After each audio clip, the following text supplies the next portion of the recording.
interesting vocation. She's a hospice nurse, yeah. She's been doing hospice. My stupid Boston accent. Which is basically she takes care of end of life. Yeah, she works in a hospice center. So a lot of hospice nurses are out of, they'll go to a dying patient in their house. But this is where dying patients come, and it's end of life care. So the average stay is 2 weeks. No one recovers. When you go there, you do not leave. So she sees 3 or 4 deaths a day. What is it? I'm curious, just systematically, how people end up there. Is it like a health insurance thing? Is it like a government thing? That's a great question. I mean, it's when the dying process starts. I mean, it's when the illness is fully terminal. You're moving out of the hospital and into a place where it's called end of life care, where you're just trying to make them comfortable. I'm genuinely curious about how that came into existence. Is it part of the hospital? Like, who runs that? I have no idea. I don't. It's just kind of like, where did that come from? You know what I mean? Yeah. Because the most hospice is the specific out of institute, like it's actually just nurses going to take care of you at home, so you're dying in your home. This sort of thing, a hospice center, is much, much rarer. But no, it's a lot of donations and things. I mean, like it's obviously not like a for-profit place. But yeah, it's pretty. So how has that, like, I mean, affected her, and maybe even you by proxy? I mean, surely that trickles down to you too. Well, yeah, I mean, she's doing it 9 or 10 years now, and it's insane. She after the first 2 weeks of working there, she forgot the president's name, so she went to the hospital to get a CAT scan because she thought she had a brain tumor. And she went to work the next day, and her boss said, "That just happens here. You just forget shit. Like you're just going to be blocking so much of what's happening out here." That it's like that. He's like, "Oh, if you only told me, I would have told you that happens to everybody here." Yeah, exactly. And like when she was getting ready to interview for the place, she saw like a body getting carried out. She's like, "I can't fucking do this." And then 2 weeks in, she's carrying a body out, chatting with the nurse's assistant.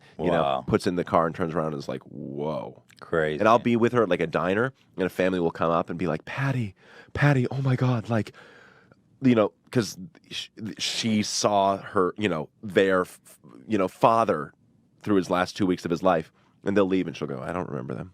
Because she's like she'll be some like the most important people in some people's lives, 5 of them a day. Trip. And it's like, man, how does that affect her? Has her personality changed at all? She's incredibly stable and like, and it's all women. It's like mostly all women there, and it's like a really incredible example of like the sort of condescended, stereotyped quality of women, of like, oh yeah, women are maternal and women are very caring, but it's like a like military, like as tough a version of that as can be. And you actually realize that like caring is actually the most tough and resilient thing you can actually do at its extreme.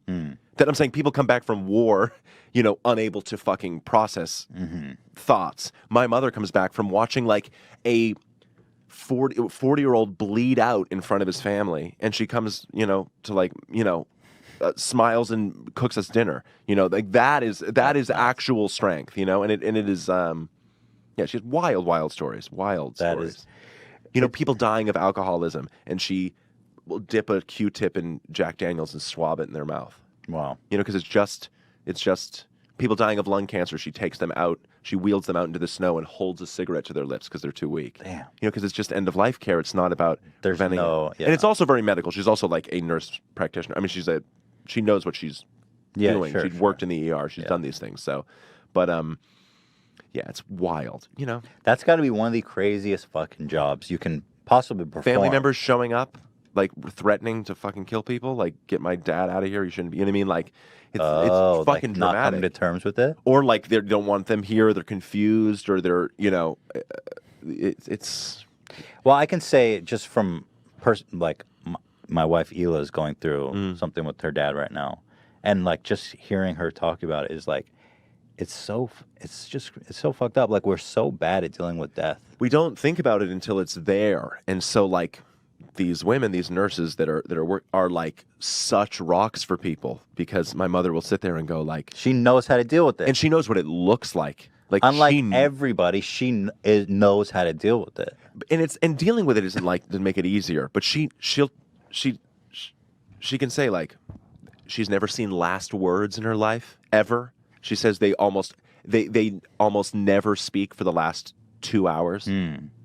There is a last breath, but there's almost never a last word. It's like really, really incredibly fascinating. She should write a book, dude. She was on an episode of, because I talked a little bit about this on Marin's podcast like a long time ago, and Nancy Updike from This American Life heard, and they did it This American Life and on my mom. Half of it's on my mom, and you can hear her in the hospice center. It's like, and some people, you know, it sucks for her because it's such an interesting job, and she, of course it is emotionally taxing, and she needs to talk about it.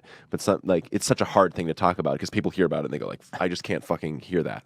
But it definitely puts my job into perspective very easily. Yeah. You know what I mean? Where I can just be like, oh, who gives a shit what happens with, you know, this thing or that? Like, I wonder if like we as a society, and this is kind of a fucking ridiculous question out there, but like if we just dealt with death better, you know what I mean? Like it's this boogie. We all obviously know we're going to die, but like the thought of it, the prepping of it, the association of it, the way that like we prolong it, even when it's over.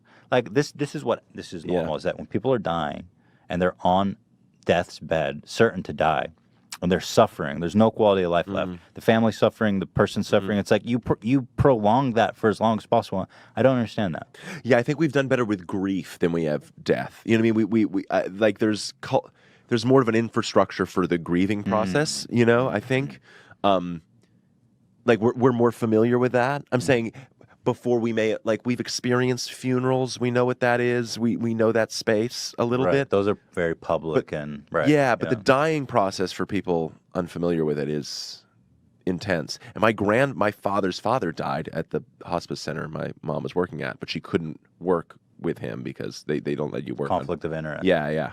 Well, there's interest, but like, yeah, just like fucked up. It's like it just wouldn't be healthy or something. Yeah, I get that. I mean. But yeah, like my mother will come home like having a rough day, and it's like, what was it? It's like, yeah, it was a young person. You know, it's like fucking and it's in Massachusetts, in like this beautiful weird center with all these windows, and like the seasons are changing, and it's like, I would love to make a movie about it. It's just like a little too crazy and heavy. The subject matter is very interesting, and I think it's something that really should be explored. Honestly, it's like, I wonder if there's a way to make it that isn't brutally depressing. You know what I mean? No, I don't think there is, but it could be beautifully depressing, maybe. But like, there's one story that she told me that's like incredible. One of her nurses' aides, a lot of immigrants that work there, and she was a Haitian immigrant, and she was in the room holding something in her arms in a towel, and my mother was working with a older gentleman who was very sick and sort of out of it. And my mother was like, so she's going to take care of you now. And the old guy said some racial slur, you know, this is a black woman, and says like, I don't want that whatever touching me or getting near me. My mother turns to the nurse, and she's like, you know, putting the stuff in him that like conks him out for a little bit so they can like change his bedding and everything. And my mom turns to the nurse's aide and like, you don't have to do this. Like, that's really inappropriate. I'll do this. Don't worry. And she's going, no, holding this thing, going, no, it's okay. Like hearing all this. And my mother watches as the guy, like dozes off for a bit, and the woman opens the towel, and she'd been warming lotion while he's saying all this stuff to her. She was warming lotion for him, and as he's passed out, squirts it and gives him like works into his feet and his hands. That's after hearing him. That's it's crazy compassion. It's like incredible. It's like, you know, the people that do this are like truly angels, and they're angels. And then I go to the hospice center all the time to check in, or see my mom, and it's like a bunch of little Boston ladies being like, "Oh, boy, you're out in Hollywood. Oh my God, come here." You know what I mean? They're like little. It's incredible. It's a crazy little world there. There was I think there was an HBO show about it. I never saw it, but the moving. I would definitely love to watch anything about that. It's just, I think a documentary would probably be the best. I mean, the respect of the family makes it like because you couldn't really do it, but right. You should listen to it's called Death and Taxes, This American Life. I'll check it. Pretty incredible. Love it.